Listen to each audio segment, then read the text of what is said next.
Before I get started, I just want to say this to you. Just because you forgive someone does not mean you have to welcome them back into your life. Okay, let's go. Good morning, good morning, good morning. This is Andrea Joyce. How are you doing this morning? I am back and I'm excited to be here with you. It has been a moment. Welcome to Word in the House Ministries. I am Andrea Joyce, your host. I am here to just guide you through the Word of God. We're going to work together. Please feel free to email me at AndreaJoyceMedia@gmail.com if you have any questions, concerns, anything you want to have addressed, anything we need to talk to or talk about. I'm sorry, anything that you feel that you want to connect with me with. Okay. You can find me on my socials, Facebook, TikTok, Instagram, my Andrea Joyce Media, author Andrea Joyce. Um, this morning, I want to come to you humbly because I was supposed to speak on the love series years ago. As you know, I have done this series a few times, right?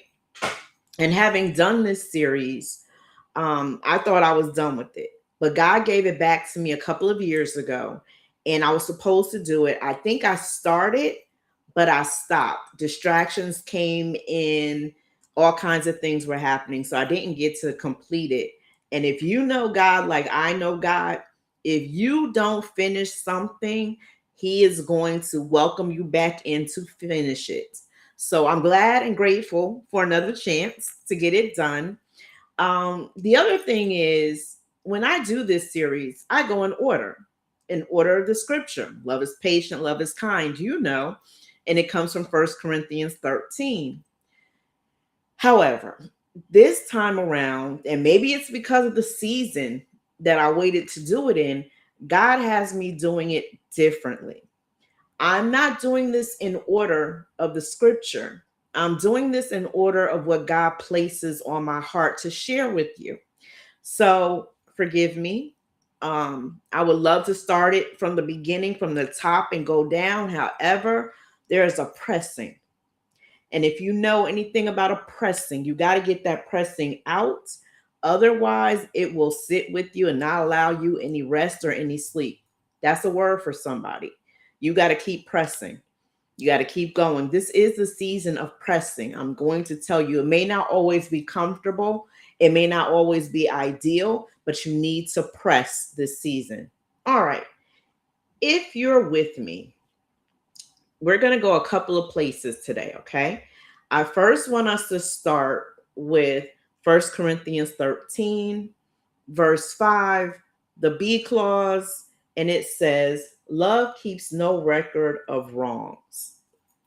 We're going to talk about that today. However, in the midst of talking about love keeping no record of wrongs, I need to segue into forgiveness. We got to talk about it, and it's been on my heart. And God deals with me when it comes to faith, when it comes to forgiveness.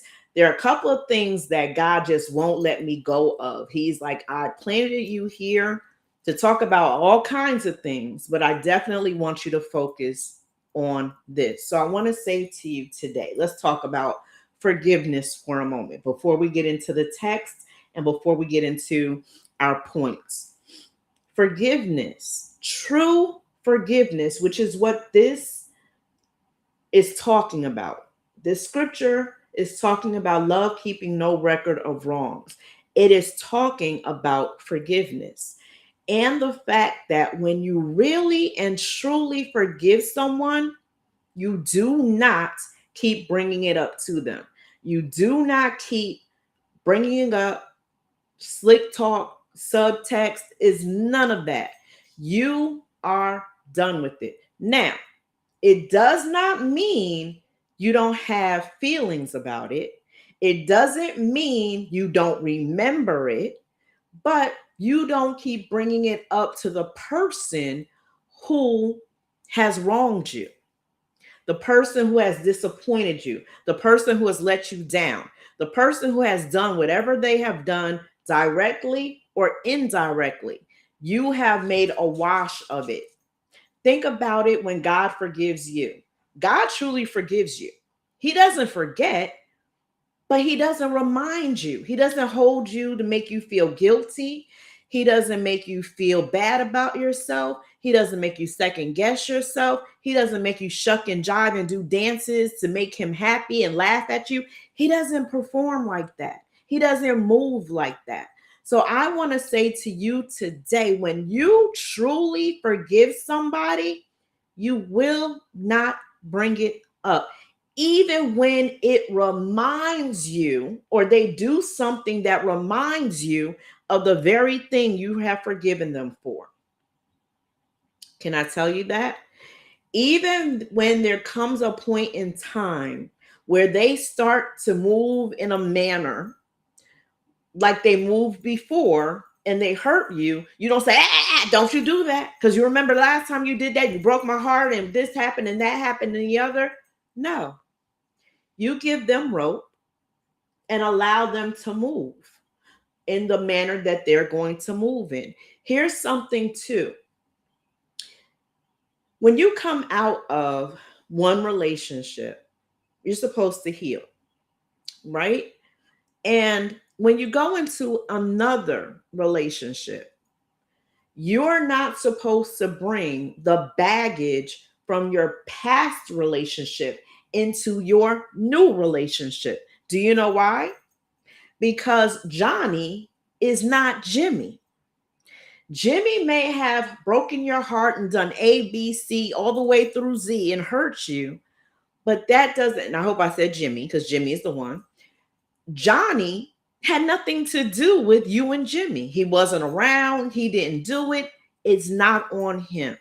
So even if Johnny begins to do some things that remind you of Jimmy, I need you to put in your mind, Johnny is not Jimmy. Johnny is not the one responsible for breaking your heart 20 years ago. Johnny is not the person who let you down 5 years ago. Johnny is not the person you were with in a prior relationship that cheated on you or lied to you or played in your face or was a narcissist. That wasn't Johnny, that was Jimmy. Give people a blank slate, just like God gives you when he forgives you. It's a blank slate. We get to start all over again. That's why I kind of say thank you for second chances. Yeah, we realize it's probably my 1,000th chance, but because God forgives me and gives me a blank slate, it's like I'm starting fresh with no history. You know how you go on your computer and you clear your history, your browser history, and all of that? That's what God does. He clears your history. So whether you're with Johnny in a new relationship or you remain with Jimmy in the present current relationship, when you forgive either of them, well, Johnny hasn't done anything, but if you forgive Jimmy, Jimmy should have a clean slate. He should have a clear history. There should be no more, hey, back in 1847, when you did A, B, C, and D, you shouldn't be bringing that stuff up. That's when you truly forgive. And here's what I want to say to you. There are times our mouths say we forgive because we're trying to continue on with the person we're with, or we want a new start with somebody else. But the truth of the matter is, you haven't forgiven. Andrea, how do you know I haven't forgiven? I prayed, I sat with my emotion, I threw it away, and it's no longer bothering me. Oh, really? Let that person say something or do something that hurts your feelings. That's the true test to know if you've forgiven somebody. If you immediately, without thought, go right into, well, when you did You haven't truly forgiven. What you've done is pushed what they did to the side. You swept it under the rug. You buried it, but you didn't forgive it. Because if you have truly forgiven, there should be no talk of what they did 2 weeks ago, 2 years ago, 20 years before.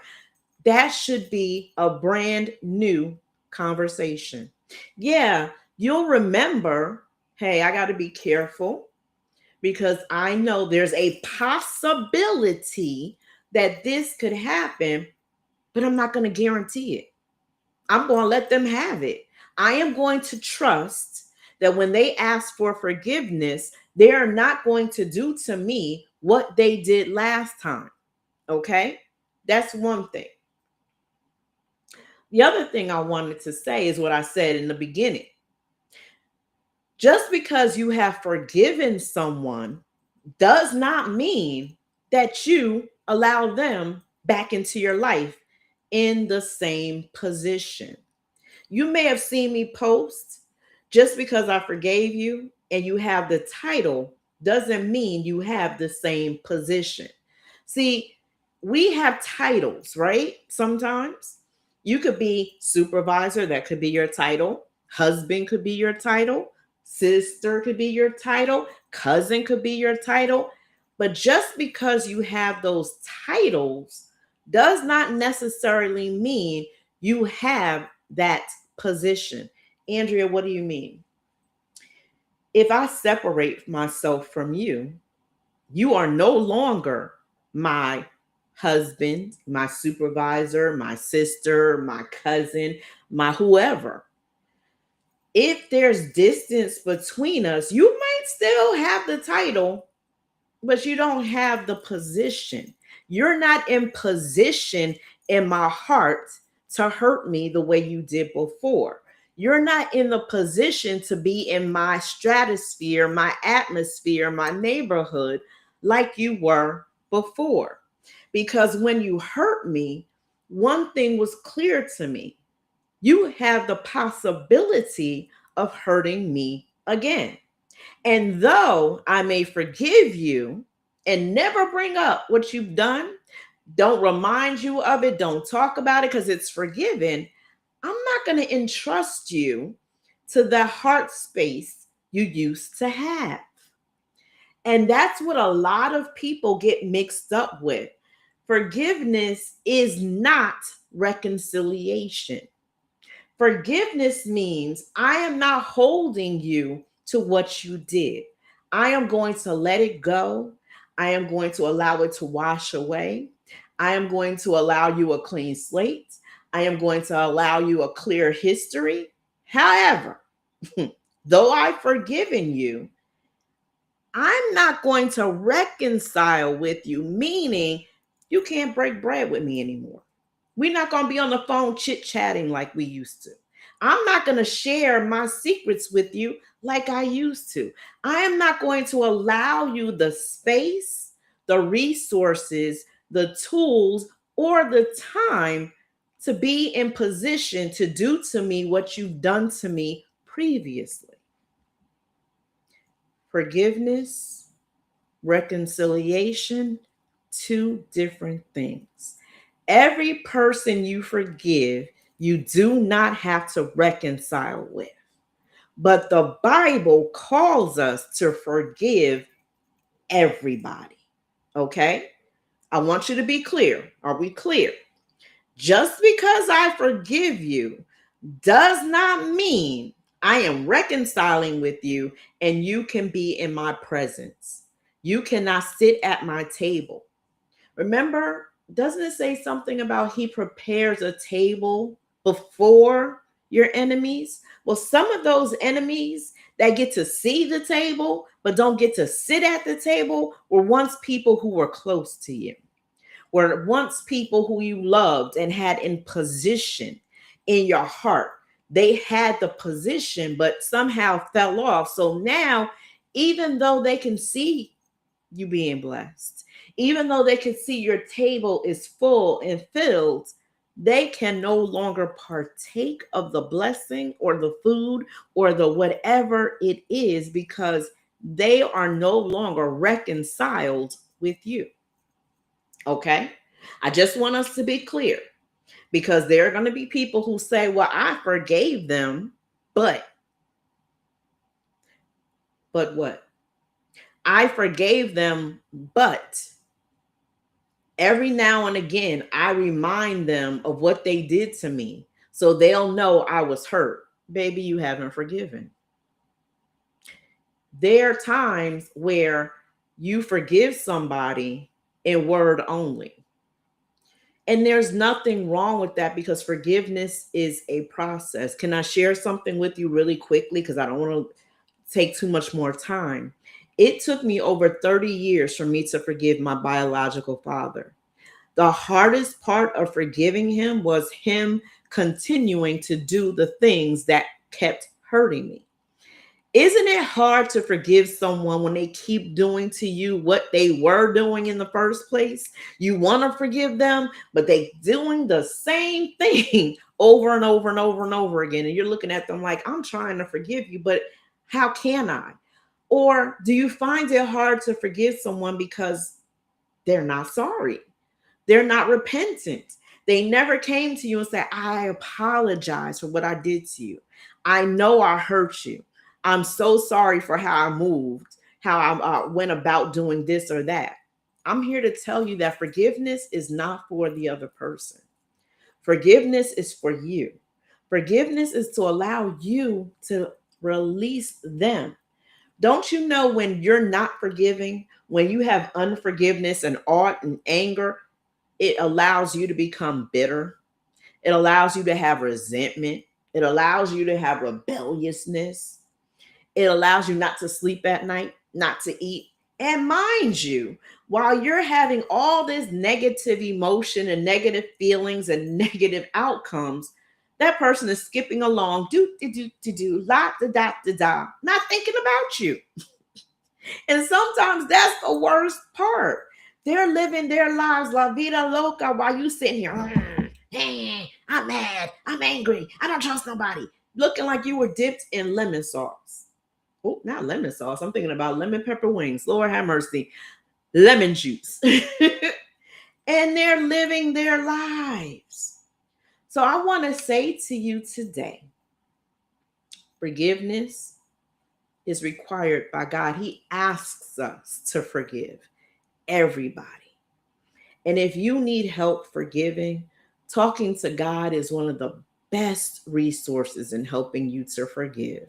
Talk to Him and get it all out. Lord, they're not sorry. They're not repentant. They could care less about what they did. They're moving on with their life. Help me to let them go. I don't want them to have power over my emotions. When I see them, I'm angry, or I cross the street or go a different way so I won't run into them. Or if they text me or call me, I'm like, ugh. Nah, I don't want them to have their power. They already did what they did to me or to my loved one or to a friend or to family. I don't want to give them more power. So help me to release them and what they did so I can move on. Here's something else I want to talk about, and this brings us right to the text. Sometimes the person you have to forgive is someone that you have to be around. Sometimes the person you have to forgive is the person who shares your house, who shares your bed. Sometimes the person you have to forgive is someone really, really close to you. And not only do you have to forgive them, but God calls you to reconcile with them. So you really, really have to work on forgiveness. Like my biological father, I had to forgive him. God told me that. He didn't tell me why. My mother was like, forgive him because if he dies and you don't forgive him, you'll feel so bad. It'll haunt you for the rest of your life. She told me that over and over and over and over and over again. And I wanted to forgive him. I cried. I was tired of hearing about her or hearing from her to forgive him. I wanted to, but it was so hard because he kept messing up on me, messing over on me, doing things to hurt me. He kept doing it unconsciously, consciously, I'm not sure, but it kept happening. And then I took this class called Making Peace with Your Past. You guys have heard me say this over and over, and I think I'm going to have to host another class, facilitate another class. And it took me bearing my soul in a letter and then burning that letter to let the letter represent my feelings. He had no more control over them. And I was going to love him in spite of what he had done and who he was. Because I had to realize he may never change.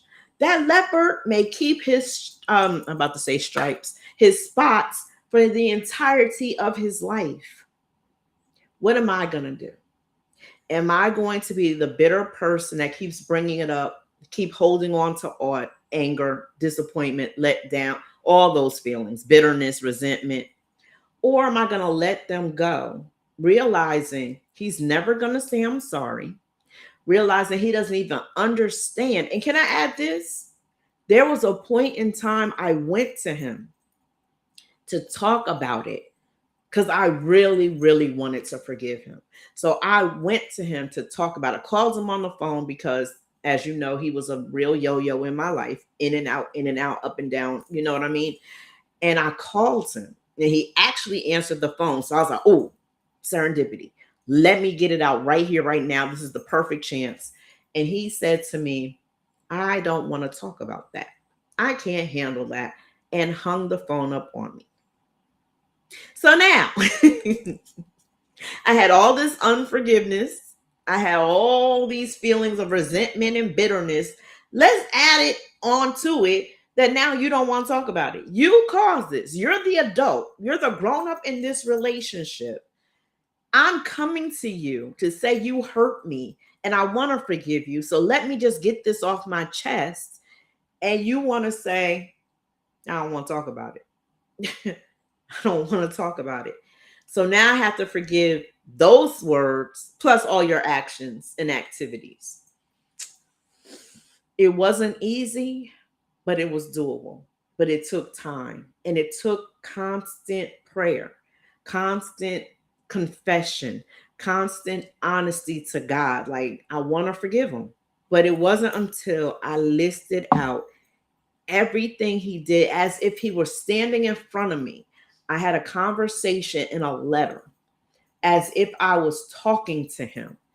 And I cried and cried. I want to say that that letter was 4 pages back and front or 8 pages back. It was long. I didn't call him out of his name, but I said the things that affected me.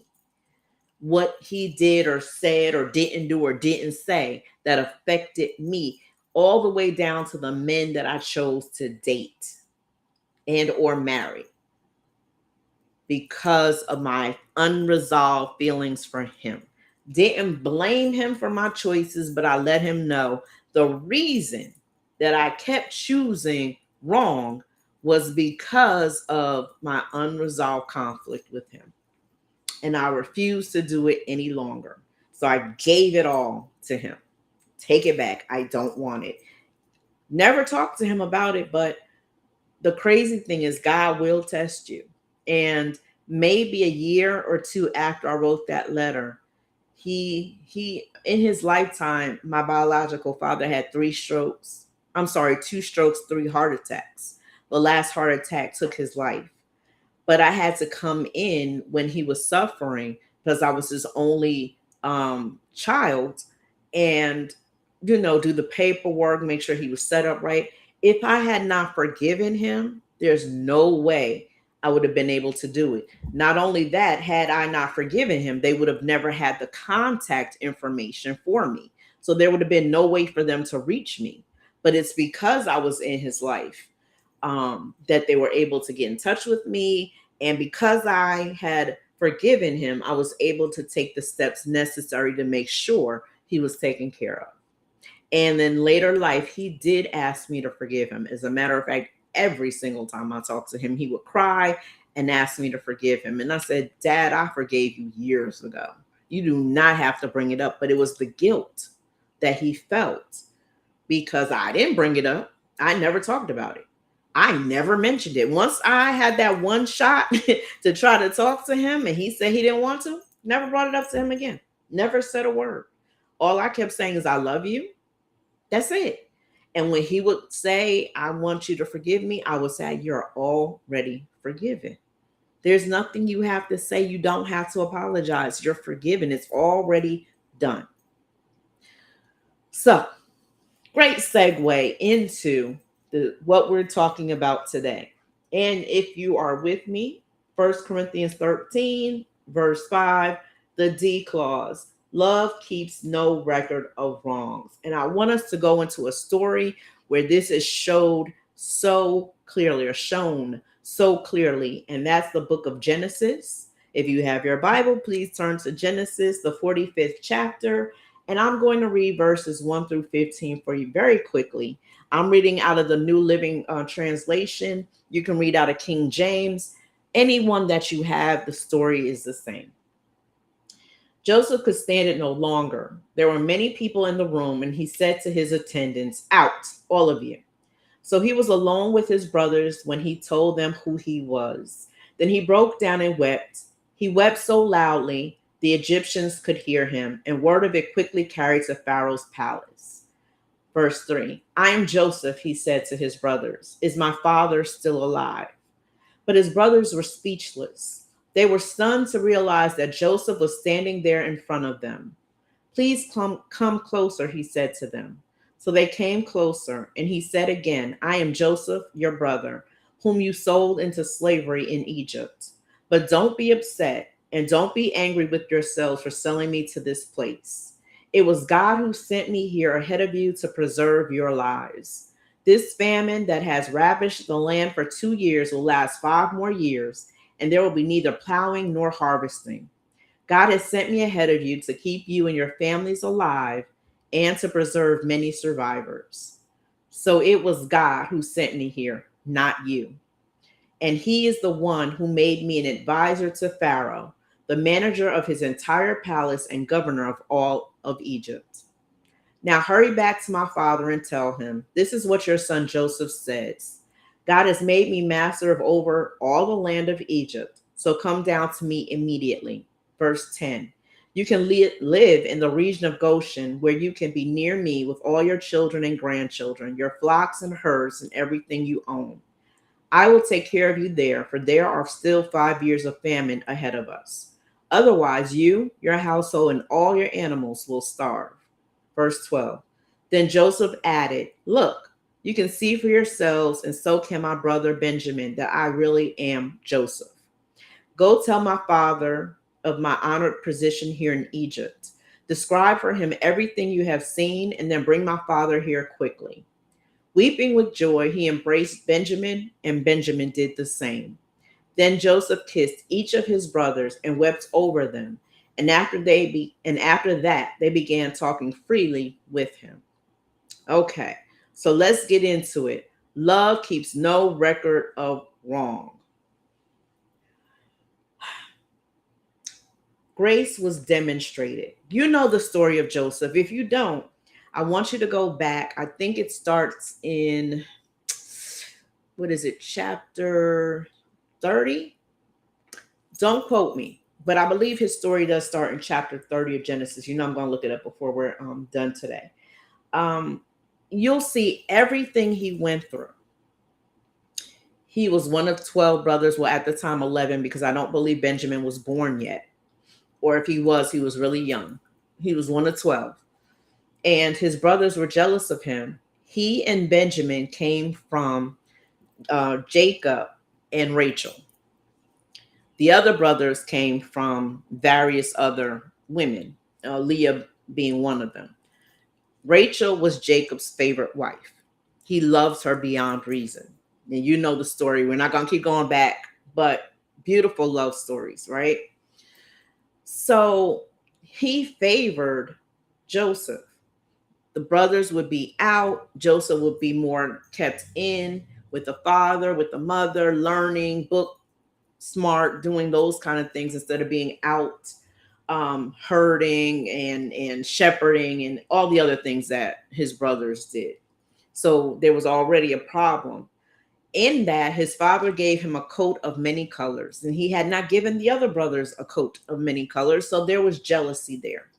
Joseph had this dream, two dreams actually. One involved just his brothers. Well, it was the stars that bowed down to him. And the brothers were offended, like, oh, are you saying because there were 11 stars that bowed down to this one star that you're the star? Then he had a second dream that involved not only the stars, but the moon and something else that represented his parents. And so his father was like, wait a minute, are you saying that all of us are going to bow down to you? But then his father thought about it and knew that those dreams came from God. Doesn't talk too much about what happened too soon after the dreams. However, there was one particular day when the brothers went off to shepherd and do what they do, work in the fields, and the father, Jacob, sent Joseph to check on his brothers. His brothers saw him coming and immediately wanted to hurt him. Of course, he had on his coat. You know how we do when we get something that we love. We wear it all the time. We floss. We show it off, you know. And so Joseph walked up to his brothers, and at this point, they had schemed that they were going to kill him. However, his oldest brother, Reuben, was like, no, no, no, no, no. Don't kill him. Let's just hold him here overnight or put him in the pit for a moment. Let me think. Because Reuben actually was going to have him escape. But it didn't happen that way because some men going to Egypt came and they sold Joseph to them.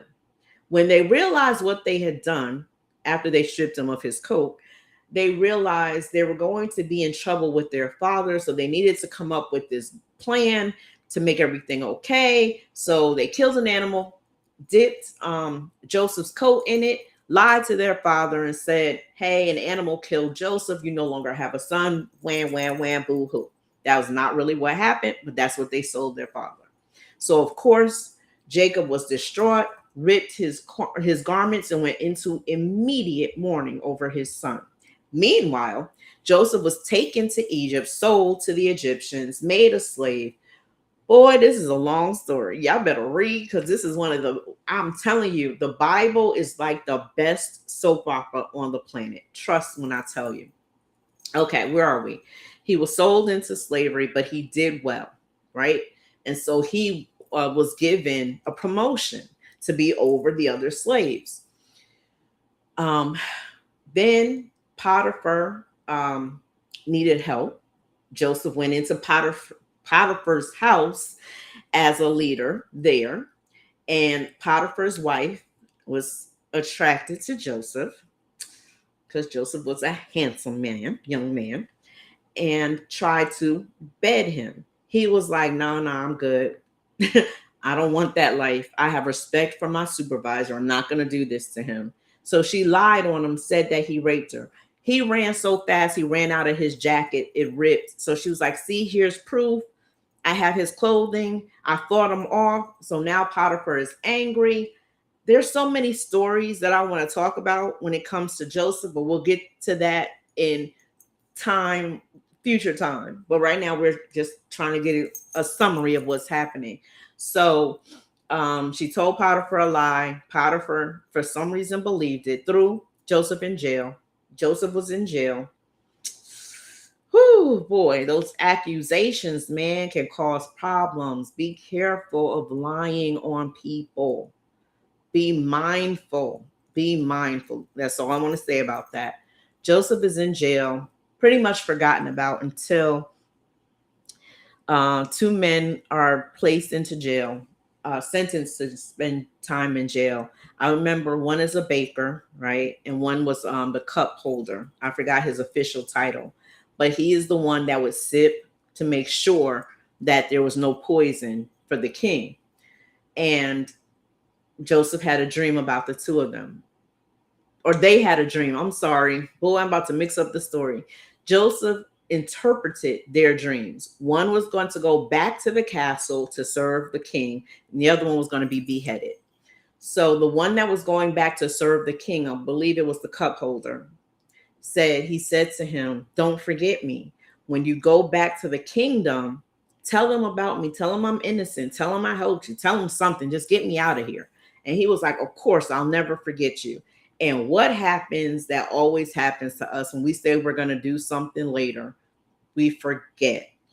Good segue point to say, when you promise somebody that you're going to pray for them right then. Don't put it off till later.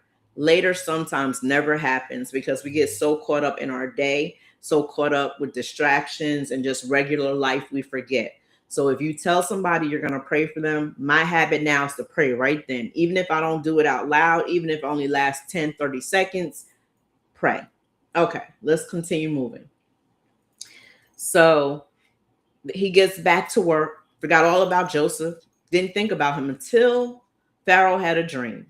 He had a dream and no one could interpret it. And the cup holder remembered, hey, there was this guy in prison that interpreted our dreams and said that I would be back in the castle. And look, I'm back in the castle. Maybe if you tell him your dream, he'll be able to help you. Okay, so we're going to fast forward real quick. He told Pharaoh what the dream meant, and Pharaoh put him in charge of the land, in charge of Egypt, second only to him. Okay. Woo, what a story. Okay. From the pit to the palace. That's what they love. I love that. I love it. I love it.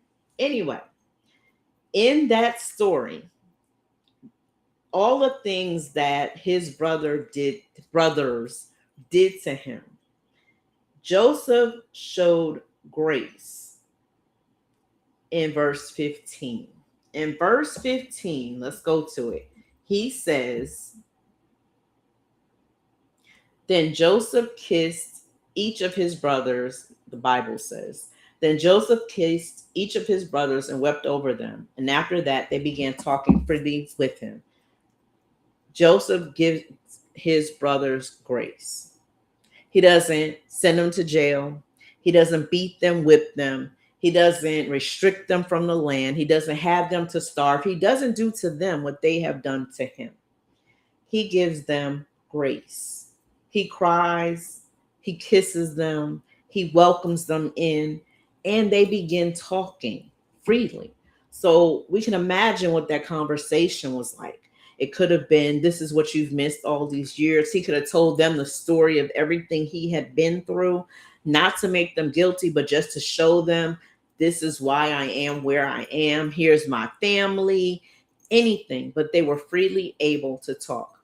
Grace is demonstrated itself in verses 5 through 8. 5 through 8 says, but don't be upset. And don't be angry with yourself for selling me to this place.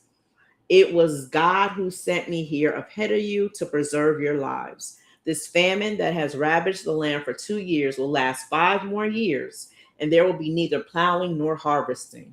God has sent me ahead of you to keep you and your families alive and to preserve many survivors. So it was God who sent me here, not you.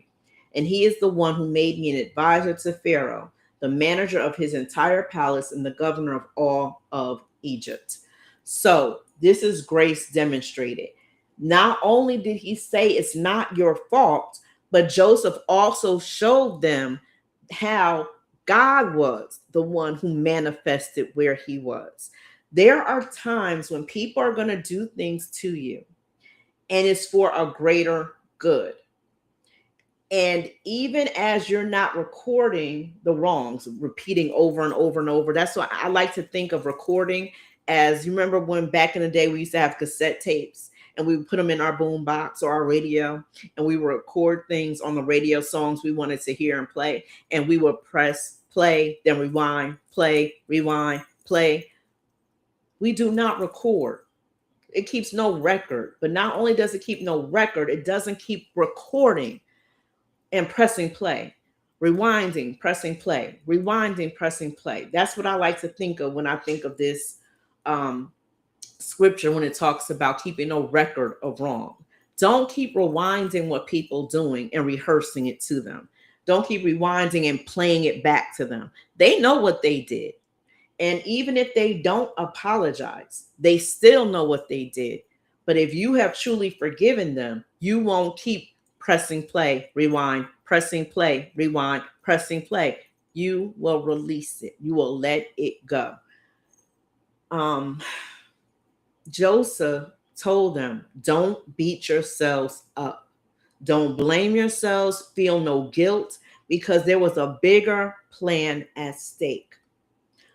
Me, myself, have gone through a lot in my life. I thought, because I had gone through so much, okay, that's enough. Give it to somebody else. Let me just relax and calm down. I had a very serious situation happen last year. I'm not going to go into it, but I'm going to say this about it.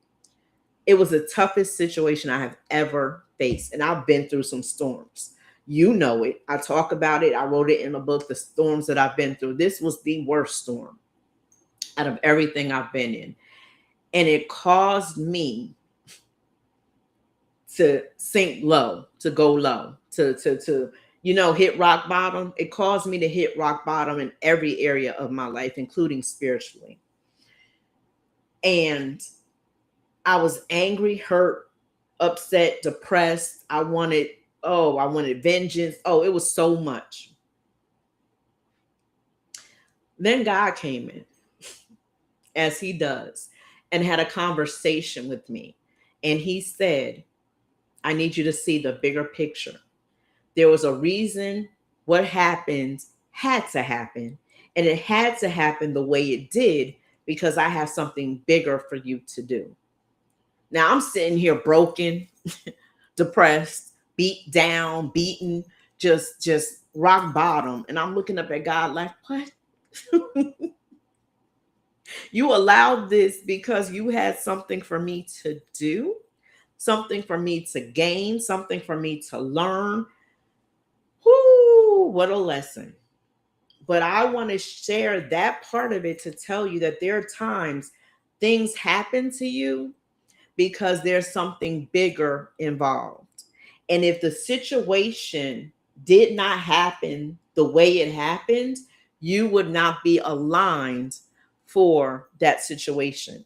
You would not be aligned for the next level or the next step or the blessing or the breakthrough or whatever it is that God has for you.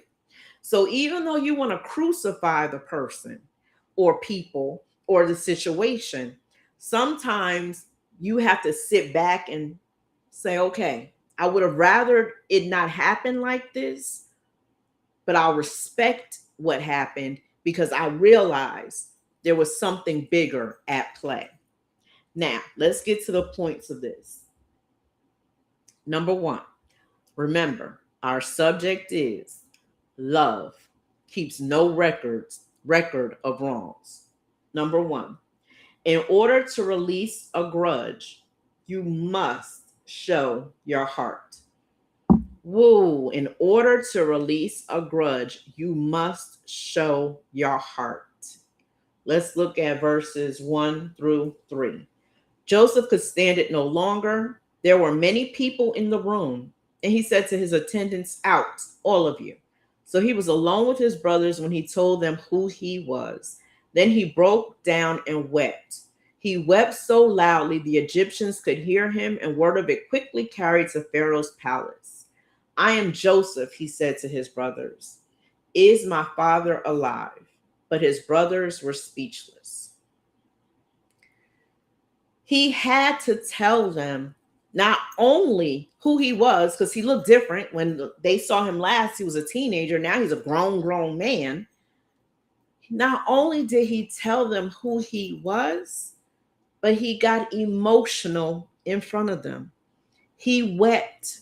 He wept so loudly that the Egyptians heard it, and word got back to Pharaoh's palace. This is the number 2 man. They could have looked at him and been like, we got this guy crying. You want him to be in control of the land? He can't handle it. They could have used his weakness and his weeping and his sorrow against him. But he didn't care. He showed his heart. When you want to release a grudge, you got to tell your heart, whether it's to that person whether it's to someone standing in their stead, whether it's to God, whether it's to a therapist, whether it's in your journal, whether it's a letter like I did, you've got to tell your heart unadulterated, and you cannot be fearful of what people are going to think about you. You have to get it all out, because if you don't, there's going to be that tiny piece of resentment, that tiny piece of bitterness, that tiny piece of rebelliousness, that tiny piece of vengeance that is going to be sitting there because you didn't get it all out. You got to tell the truth. You have to put a spotlight on your feelings, a spotlight on your emotions, and get them out. He wept. Those were years that he was weeping about. Because in his mind, I know what he thought. He went back to him being a teenager. The last time he was with his brothers, he probably looked up to them. They probably were his heroes, and they didn't even know it. They thought he had a different agenda, and he didn't. He was just telling what God gave him. And that's a word for someone. There are times you're not going to be able to tell what God told you because there are people waiting to cause your downfall. So there are times that God gives you some information, you just got to keep it to yourself, or tell one trusted person, or write it in your journal. But you can't tell everybody, because everybody is not for you. Everybody's not rooting for you. Everybody's not on your side. Everybody's not cheering you on. There's some jealousy. There's some envy. And sometimes it's the people that are the closest to you. It's a spouse. It's a sibling. It's a parent. It's a best friend. Sometimes the person who you think would never, ever be jealous of you, never be envious of you, never plot your downfall is the very one who does. So be mindful of talking too much. All right, let's go to point 2. In order to release a grudge, you must see God's hand. Ooh, this is a good one. In order to release a grudge, you must see God's hand. And that means change your perspective. Verse 5 through 7, let's continue. But don't be upset, and don't be angry with yourselves for selling me to this place. It was God who sent me here ahead of you to preserve your lives. The famine that has ravaged the land for 2 years will last 5 more years. Down to verse 7. God has sent me ahead of you to keep you and your families alive and to preserve many survivors. Joseph let them know that God sent him through everything he went through. It was all a setup to help the family in the future. Because had Joseph not gone through what he had gone through, he wouldn't be in position to help them through the famine. He wouldn't be in position to help other people through the famine. It wasn't just about his family. It was about all the people who didn't or wouldn't have wheat. He had to be the number 2 person because his skill set, his talents, his giftings made for a very good number 2. Everything he had gone through set him up for the position he went to. Sometimes we ask, why did I go through what I went through? It was horrible. It was terrible. The worst thing ever. I barely made it. But that storm, that struggle, that inconvenience, that pain that you went through set you up for where you're going to. And where you're going to is not just for you, not just for your family, but there are people who are looking for a solution. And you are an answer to a problem that they are having. Let me go to number 3. In order to release a grudge, you must save the home. That means save their hearts, take action. That's verses 10 through 11. And they say, you can live in the region of Goshen where you can be near me with all your children and grandchildren, your flocks and herds, and everything you own. I will take care of you there, for there are still 5 years of famine ahead of us. Otherwise, you, your household, and all your animals will starve. I will take care of you. He had to save them. He had to take action. Otherwise, they would have starved. They would have died off. He would have lost his entire family. He went through all that he went through in order to save the very family that persecuted him. Think about that for a minute.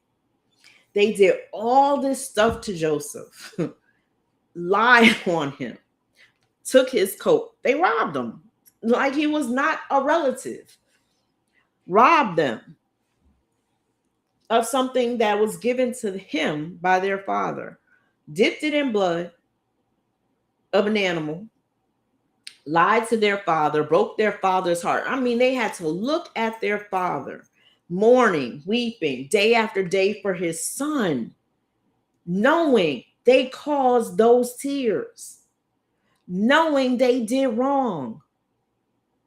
And every day just live life like they didn't do it. They had to live with what they did. And even though they did all these things to him, did all that stuff to his parents, do you know in that time his mother passed? She died. Joseph didn't even get to be with his mother. He never saw her again. I need you to get how serious what they did to him was. Now their father is an old man. He missed out on time with him. He missed out on time with his mother. He missed out on time with his younger brother, Benjamin, because of them. Yet, he forgives them, doesn't hold aught, releases any grudge he may have had. We don't know if he ever had a grudge, but it wasn't there anymore. And said, what you did, you only did because God sent me here so I could save you and everybody else. So even though you did these bad things to me, I'm going to save you and your family and your generations to come as I save the other people of the land. And as a matter of fact, I got somewhere for you to go that you could just spread out and live your days. Not just you, but your kids, your grandkids, your sheep, your goat, whatever you have. And live. Not survive, not struggle, but live. And live in abundance. Because him being second in charge, he's got money. He's like, I'll take care of you. You don't have to worry about any expenses. You don't have to worry about coming out your pocket for anything. I got you. And meant it. No hidden agenda, no strings attached. I'm going to take care of you guys. I got you. No mention of, oh yeah, so that coat that my dad got me, that my dad made for me and presented to me, you remember that? You remember when I came to check on you, make sure you were good, and you threw me into a pit I couldn't climb out of? You remember y'all were plotting to kill me? You remember those guys that were headed to Egypt came and you sold me to them for some coins, some silver? Remember that? No, he didn't do any of that. Instead, he said, God sent me here so I could save our family. And I'm saying to you today, especially in relationship, in marriage, in romantic relationships, especially, I especially want to say this. We're not all perfect. None of us. None of us is. Only Jesus. And none of us are Jesus. We're going to make mistakes. If you truly want your marriage and your relationship to work, there comes a time when you are going to have to release grudges, where you're going to have to forgive and sit in that marriage and sit in that relationship, not run from it, not run away from it. You're not protecting your peace. You need to sit in it because this is where God called you to be.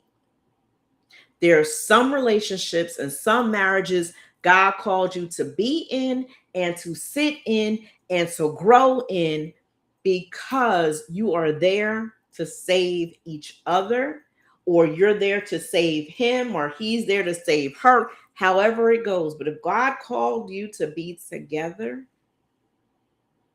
there's some things you're going to have to forgive and let it go. And don't bring it up even when it looks like it's the same thing, different day. You know what you do when those moments happen? Pray. God, listen, I have forgiven this joker. I let it go. However, he didn't learn his lesson. He's doing the same thing, but God, I'm going to give him to you. Or vice versa. Lord, she doing it again. I already forgave her. She got a mouth on her and she just going and going and going and going and going and going. Lord, I'm going to give her to you. That's your daughter. You called me to be in this marriage. You called me to be in this relationship. So I'm going to give her to you. I want to walk away. I want to let it go. I don't want to be bothered. I can do bad all by myself. There's 15,000 other people that could replace them. And God's like, no, they're not. No, they're not. Not if he called them to be. No, they're not. And you really have to pray, Lord, help me to forgive. Lord, help me not to bring it back up. Lord, please help me. That's a real prayer. I prayed all the time. Help me, Lord. Help me to forgive. This is what I have to forgive. And sometimes you don't even remember what they did. You just remember you're mad. You remember you put out. You remember you're angry. You remember you're disappointed. You remember you're bitter. And you don't even know why anymore. So now it's really time, Lord, you know, that little piece of bitterness or resentment or anger or being let down, whatever that is. Lord, can you remove it? Can you let it go? Can you get rid of it, Father? Because I want to move ahead with this person because you called me to be here. Now I'm talking about family situations. Now I'm talking about jobs. I'm talking about everything in life because there's always going to be somebody that's going to make you angry. Somebody who's going to hurt your feelings. Somebody who's going to disappoint you. Somebody who's going to let you down. Someone who's going to lie on you. Someone who's going to spread rumors about you. Someone who is going to use your name in something that you were not even involved in ever. And you're going to have to forgive them. But it doesn't necessarily mean because you forgive them that they need to be in your face, in your space, or in your place. You have to be the one who decides that. I am talking about relationships that God calls you to. There are some family members you just can't allow in your space because they are detrimental to your peace. They are deadly. They are distracting. They are stress-filled. They are drama babies. And you just cannot let them back in. On the other hand, there's some people who make mistakes and they're really sorry. Even if they don't say sorry to you, they are sorry and they'll be better. They'll try to do better. How do you discern the manipulator versus the person who's really trying? It's in your spirit. And if not, pray and ask God, and he'll let you know. But it doesn't matter regardless if they're a manipulator who will continue to cause drama and drama and drama and more drama, or if they are really trying to be a better person, you got to forgive them both. You got to let go of the grudges. You can't hold that unforgiveness, that anger, that hurt, that disappointment. You got to let it go. God calls us to forgive everybody. Now, the choice for them being in your life, that's up to you. You and God. You decide if you want them back in your life. But no matter what, you've got to forgive. Love, true love, real love keeps no record of wrongs. Thanks for tuning in.